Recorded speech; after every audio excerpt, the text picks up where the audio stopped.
இப்போ இதில் வந்து நாங்கள் இது பட்சஸ்லேயும் போட்டு பார்த்துட்டோம். சரி, எந்த மாதிரி சைடுக்கு எந்த மாதிரி.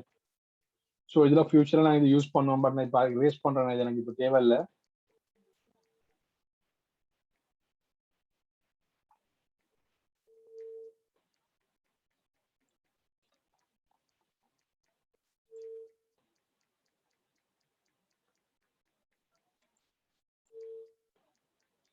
சரி, அப்போ டைட்டில் நான் மாற்றிக்கிறேன். இதில் மை ஃபர்ஸ்ட் ஆப்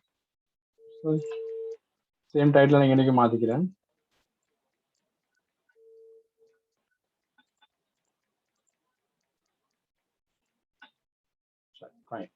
ஸோ இப்போ இதில் வந்து நான் ஒரு பட்டன் ஒன்று கிளிக் பண்ணி பட்டனுக்கு நான் ஆக்ஷன் கொடுக்குறேன், பார்த்துக்கொள்ளுங்க. சரி,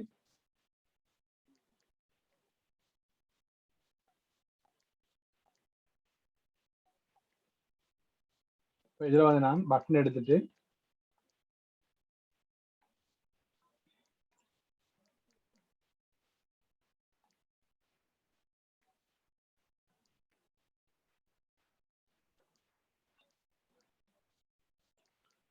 பட்டன் ஒன்று நான் கிளிக் பண்ணி எடுத்துட்டு ஃபுல்லாக எடுத்துக்கிறேன். பட்டன் லார்ஜ் இல்லாட்டி ஃபுல் ரவுண்டட் இதை ஃபில் பண்ண எடுத்து ஜஸ்ட் எடுத்துக்கிறேன்.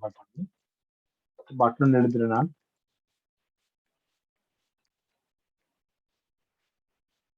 இந்த பேஜில் நான் போட்டு ஓகே பண்ணுறதுல கிளிக் ஏன்னு டைப் பண்ணுறேன்.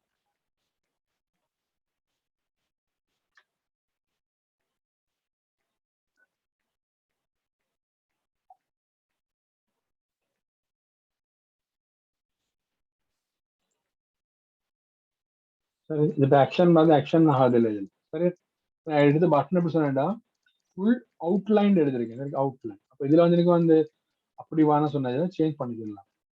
அவுட்லைன் இல்லாமல் உங்களுக்கு வந்து வேற ஃபுல் பிளாக் டைப் எடுக்கலாம். அப்படின்னு சொல்லி எக்ஸ்பேண்ட் பிளாக் டைப் எடுத்துக்கொள்ளுங்க. அது தேவையான இல்லாட்டி அதை அழிச்சு விடுங்க. உங்களுக்கு இதில் உள்ளதை ஃபுல்லாக எரேஸ் பண்ணிட்டு இது மட்டும் போட்டுவிடுங்க. பாருங்க, இதை ரீஃப்ரெஷ் பண்ணி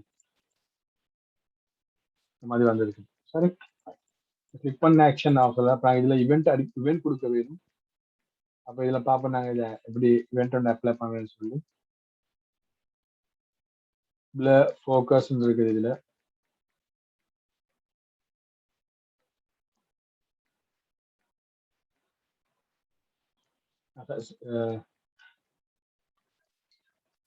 இவெண்ட் கொடுத்துருக்கான். பட்டனில் வந்து இவெண்ட் ஐனிக் ஃபோக்கஸ்னு ஒன்று இருக்குது. சரி, பட்டன். சரி, அப்போ இது தவிர எங்களுக்கு எப்படி ஐனிக்கு வந்து கொடுக்கலாம்னு சொல்லி பார்ப்போம்.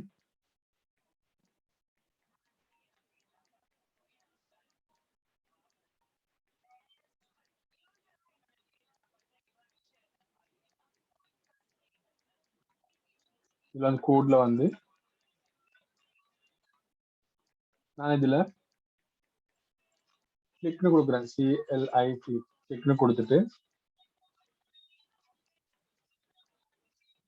இதில் வந்து நான் பண்ணி சொல்லி ஈக்குவல் பண்ணி நான் கொடுக்குறேன் ஃபங்க்ஷன் பேர். சரி, ஃபங்க்ஷன் பேரை கோன்னு கொடுக்குறேன். சரியா, கோ நெக்ஸ்ட் சொல்லி. சரி, கோட் பண்ணி எடுத்துட்டு இப்போ நான் இதிலேயே நான் சொன்ன TS சொல்லி ஃபைலுக்கு வந்து கன்ஸ்ட்ரக்டருக்கு கீழே நான் இந்த ஃபங்க்ஷன் காப்பி பேஸ்ட் பண்ணுறேன். சரி, பேஸ்ட் பண்ணிட்டு க்ளோஸ் பண்ணிட்டு இந்த பிளாக்கெட்டுக்குள்ள நான் அலர்ட் ஒன்று கொடுக்குறேன். அலர்ட் கொடுத்துட்டு ஜஸ்ட் நான் இது ஹாய்னு டைப் பண்ணுறேன். ஹாய் இல்லாட்டி அது தேவையான டைப் பண்ணுறேன். டைப் பண்ணி சேவ் பண்ணிட்டு இதை ரீஃப்ரெஷ் ஆகுது ஆட்டோமேட்டிக்கலாக. கிளிக் பண்ணிருந்தா எனக்கு இதில் ஒன்று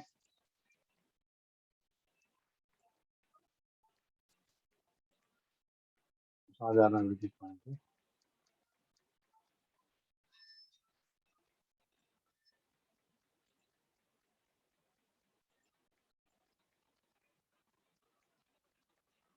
இந்த ஃபங்க்ஷனல் போர்ஷன் ஃபங்க்ஷன் இந்த கோடை கொடுத்துட்டு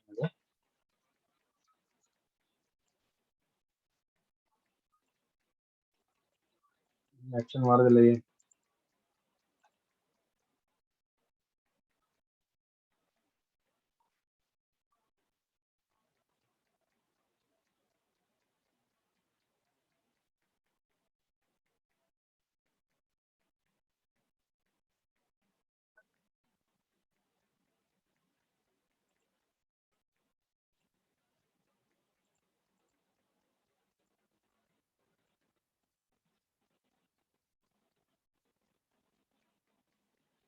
console log.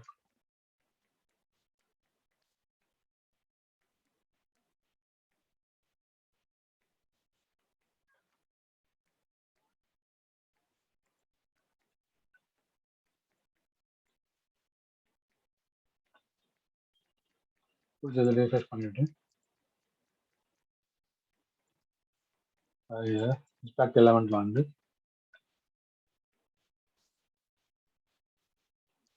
இந்த பாருங்க இதுல வருது. இதுல வந்து கிளிக் பண்ண போகல ஆக்ஷன் பார் எத்தனை ஆக்ஷன் பார் பாத்தீங்கன்னா சரி.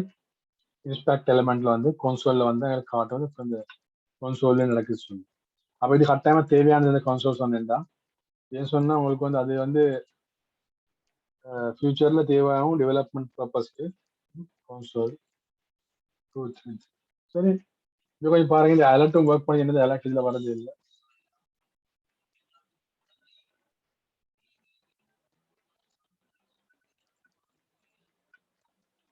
பட் இதுல ஒர்க் பண்ணது இல்லை ரீசன் தெரியாது பார்ப்போம். அது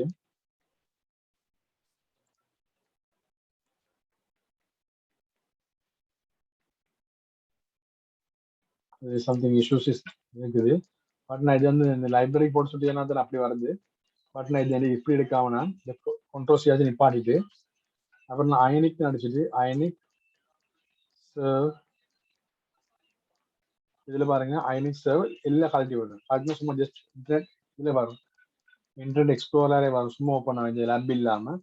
அப்போ சம்டைம் ஒர்க் பண்ண மாதிரி சரி. லேப் நான் ரிமூவ் பண்ணி பார்ப்போம். இது போர்ட் 1 அடிச்சா காணும் லேப் ரிமூவ் ஆகும் சரி.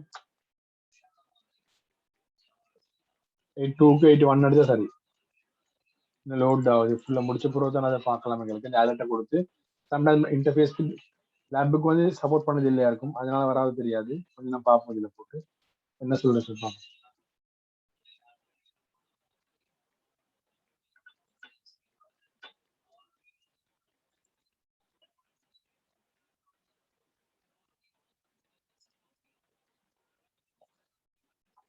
ஒரு 1 மினிட் வெயிட் பண்ணி லோட் ஆகும் கொஞ்சம் ஸ்லோ வரதுக்கு.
பதினெட்டு பேர் லோட் ஆகிட்டு அதுக்கப்புறம் நான் இதில் இன்ஸ்பெக்ட் எலமெண்ட்டுக்கு வந்து எனக்கு தேவையான செய்கிறேன். இதை இந்த மாதிரி நான் இந்த கிளிக் பண்ணி மொபைல் ரெஸ்பான்சிவ் கிளிக் பண்ணுறேன்.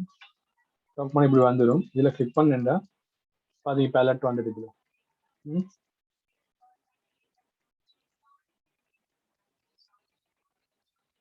கிளிக் பண்ண இப்படி வந்து அலர்ட். இப்போ கிளிக் பண்ணா திரும்ப கிளிக் பண்ணாலும் இந்த அலர்ட் வருது. இது பேசிக்கா இந்த அலர்ட் போட்டு பார்க்க என்ன சொன்னா எங்களுக்கு ஒரு எரர் வந்தாலும் எங்களுக்கு தெரியாது, என்னன்னு சொல்லி தெரியாது, எங்களுக்கு என்ன பிரச்சனை தெரியாது. அப்ப அலர்ட்டும் கன்சோலும் கட்டாயம் போட்டே ஆக வேணும் எரரை செக் பண்றதுக்கு. சரியா, நீ நீ அதை கொஞ்சம் ட்ரை பண்ணி பாருங்க. சரியா, ட்ரை பண்ணி பாருங்க நீங்க அதுங்களை எல்லாத்தையும். அப்ப இன்னும் பெருசான ஒன்றும் கிளாஸ்ல இன்ட்ரடக்ஷன் இப்படிதான் கொடுக்கணும் எனக்கு. கன்சோலை போட்டு இந்த மாதிரி அலர்ட் ஒன்று போட்டு நான் எரர் ஒன்று ஹேண்டில் பண்றது அந்த மாதிரி அது மட்டும் இல்லை. நாங்கள் பட்டன்ஸ் இல்லை, ஒவ்வொரு பாட்டை நான் இன்னைக்கு பட்டன் கொஞ்சம் உங்களுக்கு ஃப்ரீ டைம்ல ட்ரை பண்றதுக்காக போட்டு பார்த்து காட்டினேன். படத்துல நிறைய விஷயங்கள் இருக்கு. இதுல வந்து பாருங்க, இதுல வந்து வேற நேவிகேஷன் இருக்குது, இந்த மாதிரி நிறைய ஒர்க் பண்றது, இந்த மாதிரி ஸ்லைடர் கிளிக் பண்ண இதுல வந்து இந்த ஸ்லைடர் கூட இருக்கு பாருங்க, ஸ்லைடர் இது மாதிரி இருக்குது. இதுல ஒவ்வொன்றும் முள்ள கிளாஸ்ல பார்ப்போம். சரியா, அப்ப இந்த கண்டினியூஸ்லி கிளாஸுக்கு வாங்க, கிளாஸ் உள்ளதை சரியா யூஸ் பண்ணி கொள்ளுங்க. உங்களுக்கு அதே உங்களுக்கு ஒர்த்தா இருக்கும். நான் இன்னைக்கு கிளாஸ்ல கொஞ்சம் தான் வந்து நான் சொல்லித்தரேன். ஃபியூச்சர்ல நான் உங்களுக்கு வந்து நான் இன்னும் கொஞ்சம் எக்ஸ்ட்ரா படிச்சு தரேன். லாகின் சிஸ்டம் அப்படி முதல்ல ஸ்டெப் பை ஸ்டெப் நாங்கள் பார்ப்போம். சரியா, எல்லா கிளாஸ்லையும் நீங்கள் ஜாயின் ஆகிக்கொள்ளுங்க. தேங்க்யூ. இன்னைக்கு கிளாஸ்க்கு எல்லாம் ஜாயின்